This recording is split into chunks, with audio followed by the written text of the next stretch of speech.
Hello friends, एक नई कहानी के साथ। पता नहीं क्यों आज उसकी तरफ देखने का शिखा साहस नहीं कर सकी। शायद उसकी आंखों में तैराए मुख प्रश्नों को झेलने की शिखा में हिम्मत ही नहीं थी। एक एक करके उसके घर के सारे परिंदे उस घोंसले को छोड़कर नए घोंसले में चले गए और यह घर चुपचाप जर्जर व उदास मन से उन्हें जाता देखता रहा। कल ही तो पापा का फोन आया था। पापा ने कितने उदास स्वर में कहा था, शिखा पीछे वाले अहाते की धरन टूट गई है। तेरी शादी के वक्त ही रंग रोगन करवाया था। तेरे भाइयों से कहा कि कुछ मदद कर दे तो वे अपना ही रोना लेकर बैठ गए। बेटा, देखा नहीं जाता तेरे बाबा और तेरी दादी की एक यही तो निशानी बची है। क्या एक बार वह हिमांशु से बात करके देखे? पर हिमांशु के लिए तो सिर्फ निर्जीव और जर्जर मकान भरी था। तो क्या माँ जी? शायद वे जरूर समझेंगे, आखिर वे भी तो एक। यह देखो, देवी जी को उल्टी गंगा बहाने चली है। लोगों के यहाँ समध्यान के से समान आता है और ये वहां भेजने की बात कर रही है। माँ जी, मैं तो उस घर की बेटी हूँ, मेरा भी तो कुछ फर्ज है। और शिखा का मुंह उतर गया। घर के लोग उसे अजीब निगाहों से देख रहे थे, जैसे उसने कोई अजूबी बात कह दी हो। हिमांशु ने उसे जलती निगाहों से देखा। शायद उसका पुरुषत्व बुरी तरह आहत हो गया था। कमरे में जब सारी बात हो चुकी थी, फिर घर वालों के सामने तमाशा करने की क्या जरूरत है? वह अपनी माँ के बारे में अच्छी तरह से जानता था। उन्हें तो मौका मिलना चाहिए। आज शिखा की खैर नहीं, माँ उसे उधेड़ कर रख देगी। हुआ भी यही। शिखा लोगों के मायके से जाने की से क्या क्या आता है, पर हमारा ही समय खराब है कि सास बनने का सुख ही न जान सके। अरे भाई, मायके वाले कुछ दे ना सके ठीक, पर दहेज में संस्कार भी ना दे सके। शिखा की आंखें डबडबा गई। शादी होने को 20 साल हो गए, पर दहेज और संस्कार का ताना आज भी उसका पीछा नहीं छोड़ पा रहे हैं। उसने बड़ी उम्मीद से हिमांशु की तरफ देखा। हिमांशु ने वितृष्णा से मुंह फेर लिया। हिमांशु घर में सबसे छोटे थे। बड़े भाइयों की शादी अच्छे परिवारों में हुई थी।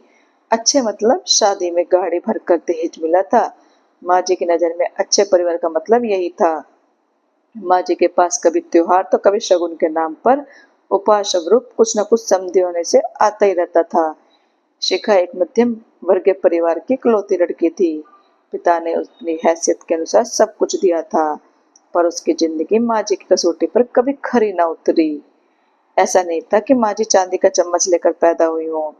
बचपन से लेकर जवानी तक उनका जीवन संघर्षों में बीता था। पापा जी की एक साधारण सी नौकरी करते थे, पर बच्चों के चलते धन की वर्षा होने लगी।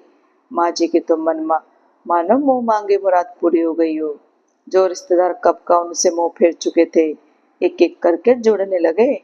माँ जी भी उन पर खुले हाथों से पैसा लुटाती।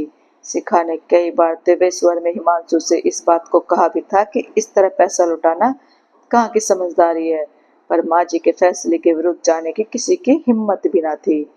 शिखा माँ का जीवन सिर्फ संघर्ष में ही बीत गया। अगर उन्हें इन सब चीजों से खुशी मिलती है तो तुम्हें क्या दिक्कत है?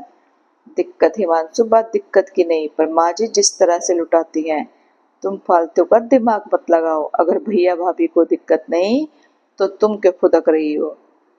शिखा हिमांशु को देखती रह गई, पर क्या कहती?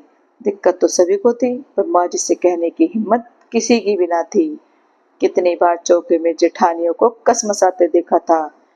पिछले साल मौसी की इलाज के लिए माँ जी ने 1 लाख रुपए दिए थे, तो अभी पिछले महीने घर में काम करने वाले की बिटिया की शादी के नाम पर 10,000 रुपए और पैर पूजने के नाम पर कपड़े बर्तन न जाने क्या क्या दे दिया।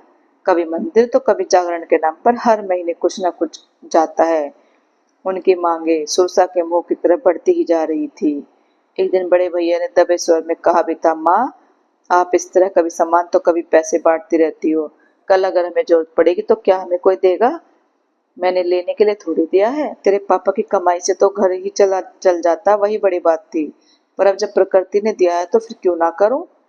शिखा को यह बात कभी समझ न आई कि जिन रिश्तेदारों ने कभी बुरे समय में उनका साथ तक न दिया, आज उन पर ये पैसे लुटाना कहाँ तक सही था। शिखा, अपने कमरे में जाओ। हिमांशु की आवाज सुनकर शिखा सोच के दिल दर्द से बाहर निकल आई। पता नहीं क्यों एक अजीब सी जिद उसके मन में घर कर गई। आज आज वह बात करके ही जाएगी। माँ जी, गांव वाला मकान जर्जर हो गया है।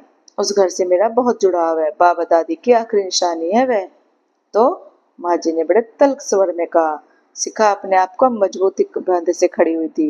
हिमांशु हमेशा की तरह उसे अकेला छोड़ अपने परिवार के साथ खड़ा था। इन बीते सालों में शिखा इतना तो समझ चुकी थी कि आज वह खुद के लिए नहीं खड़ी हुई तो कभी उसके लिए कोई खड़ा ना होगा। वैसे भी अपनी लड़ाई खुद लड़नी होती है। जानती थी वह कि यहाँ जो होगा सो होगा। बंद कमरे में चार दीवारी के बीच महीनों तक शिखा और हिमांशु के मध्य एक शीत युद्ध भी चलता रहा। पर आज नहीं तो शायद वह कभी भी नहीं कह पाएगी, माँ जी मैं उस घर की मरम्मत के लिए कुछ पैसा भेजना चाहती हूँ। शिखा का गला सूख गया। पता नहीं अब कौन सा भूचाल आने वाला था। सब उसे ऐसे देख रहे थे जैसे अभी निगल जाएंगे। देख लो क्या जमाना आ गया है, बहू बेशर्मों की तरह मायके के लिए पैसे मांग रही है। एक जमाना था लोग बेटी घरों का पानी तक न पीते थे और ये अपने मायके के लिए ससुराल से पैसे मांग रही है। तेरा भाई भी तो है, तेरे पापा उनसे क्यों नहीं मांग लेते? पापा ने उनसे भी कहा था पर बड़े भैया के अपने ही बहुत सारे खर्चे हैं और छोटे वाले ने पहले ही अपने मकान के लिए लोन ले रखा है। इसलिए इसलिए मतलब यहाँ पर पेड़ लगा है। कल बाप के मरने के बाद हिस्सा हथियाने तो सबसे पहले चले आएंगे। एक बार भी नहीं सोचेंगे कि बहन का भी तो हक बनता है। जब उन्हें कुछ चिंता नहीं तो तुम क्या हो न तीन में न तेहरे में, तुम कहे चिंता में गली जा रही हो। शिखा की अंतरात्मा शब्दों के बाणों से बुरी तरह छलनी हो चुकी थी, पर बोली माँ जी बेटी का हक सिर्फ जीवन भर पाने का नहीं होता, 9 महीने तो उसे भी पेट में रखा होता है। फिर जिम्मेदारी के नाम पर यह भेदभाव क्यों? एक लड़की को जीवन भर यह समझाया जाता है कि इसे पराये घर जाना है, पराये घर जाना है, तो तामुर ही पराया समझते हैं। जीवन गुजर जाता है एक लड़की को यह समझने में कि उसका अपना घर कौन सा है। आप भी तो इस घर की बहू हैं और मैं भी, पर हमारे अधिकार और कर्तव्य में भेदभाव क्यों? आप खुले हाथों से रिश्तेदारों, नौकर चाकर सभी को कुछ भी दे सकती हैं, आपसे पूछने वाला भी कोई नहीं। पर जब बात बहू के मायके वालों की आती है तब दुनियादारी और संस्कार की बात क्यों होने लगती है? क्या गरीब और जरूरतमंद सिर्फ सास या ससुराल के रिश्तेदार ही हो सकते हैं, बहू के नहीं? अगर गलती से बहू का मायका का कोई रिश्तेदार कमजोर हो तो बहू पूरे परिवार के लिए हंसी का पात्र क्यों हो जाती है? भाई की पढ़ाई के लिए पापा ने कैसे कैसे इंतजाम किए थे, हिमांशु से कुछ भी नहीं छुपा है। पर किसी ने एक बार भी ये जानने या समझने की कोशिश की कि इस परिवार को भी कभी जरूरत पड़ सकती है। अब तो मायके की जमीन जायदाद में लड़कियों की भी हिस्सेदारी होती है, तो फिर मायके की जिम्मेदारी और कर्तव्यों में हिस्सेदारी क्यों नहीं? शिखा अपनी ही धुन में बोली जा रही थी। वर्षों से जमा कितना कुछ उसने सबके सामने उड़ेल कर रख दिया। जेठानिया तो आश्चर्य से उसे देख रही थी। माजी धप की आवाज के साथ सोफे पर बैठ गई। एक अजीब सी नफरत उसने उनकी आंखों में महसूस की। सच सभी को पसंद होता है, बशर्ते वह सच खुद का ना हो। बस घर में एक गहरा सन्नाटा पसर गया, इतना गहरा कि अपनी सांसें भी सुनाई पड़ जाए। शब्द कहीं खो से गए थे इतने वर्षों के बाद। शब्द तो यदा कदा चुभते ही रहते हैं, पर आज सबका मौन बुरी तरह चुभ गया था। किसी के पास जवाब न था और शायद इस सवाल का जवाब कभी मिले भी ना। हम जीवन भर इस बात के लड़ते हैं कि सही कौन है और सही क्या है। कभी किसी ने कभी ये सोचा है? लोग कहते हैं औरत है तो घर घर है, पर क्या उस घर के फैसले भी समझना आसान है पर समझाना कठिन? शिखा भरे दिल और भरे कदमों से चुपचाप अपने अपने कमरे में चली गई। तो दोस्तों कैसी लगी आपको ये कहानी? अच्छी लगी हो तो प्लीज लाइक कमेंट और शेयर करना और चैनल को सब्सक्राइब करना। Thank you.